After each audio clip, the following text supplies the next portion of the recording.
আজি ভাৰতবৰ্ষত আমাৰ নেপালী বা গোৰ্খালী ভাষা এইটো মান্যতা পোৱাটো আৰু ইমান বছৰ পিছতো আমি সদায় এইটো আমি কণ্টিনিউ থাকিবই আৰু তেনে কণ্টিনিউ আমি ৰাখিমেই এই বস্তুটো আৰু আমি যিবিলাকে আমাৰ বলিদান দিছিলে এই বিষয়টো লৈ বা এইটো যি ধৰণৰ চলিছিলে আগত এইটো ক'বলৈ নাযাওঁ আৰু যেনেকৈ আমি মান্যতা পাইছিলোঁ কোনোবা মাৰো খাইছিলে কোনোবা জেল যাবলগীয়া হৈছিলে কোনোবা মৰিছিলেও সিহঁতক আমি সদায় মনত থাকিব আৰু সিহঁতক সদায় আমি স্মৰণ কৰি থাকিম। ধন্যবাদ। আজি আমি বীৰকুছিত উপস্থিত হৈছোঁ আমাৰ 35তম ভাষা মান্যতা দিৱস উপলক্ষে চৌতাৰী সামাজিক সংস্থাৰ তৰফৰ পৰা।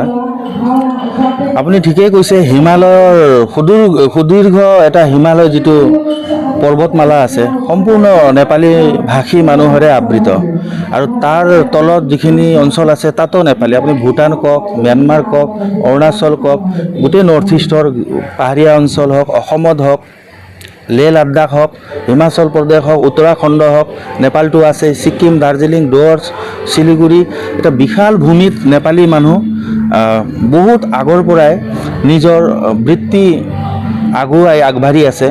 কিন্তু ভাষা মান্যতাটো আমি পালোঁ 1992 1992 চনত আৰু ভাৰতৰ 8th শিডিউলত তাক অন্তৰ্ভুক্ত কৰা হ'ল। তাৰপিছত আমাৰ মাজত যিটো উৎসাহ উদ্দীপনা যিটো এটা ভাষাক লৈ তাৰ প্ৰতি লক্ষ্য ৰাখি আমি প্ৰত্যেক বছৰে ভাষা মান্যতা দিৱস পালন কৰোঁ।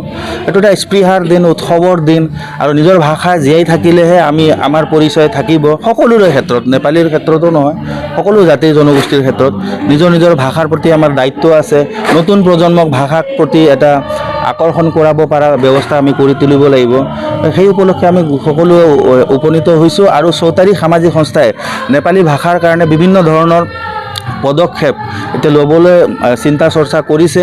আমি আমাৰ কাৰ্যালয়ত এটি বৃহৎ গ্ৰন্থালয়ৰ এটা উন্মোচন কাৰ্যক্ৰম আমাৰ আছে। আমি ডিচেম্বৰৰ ভিতৰত সেইটো কৰিম।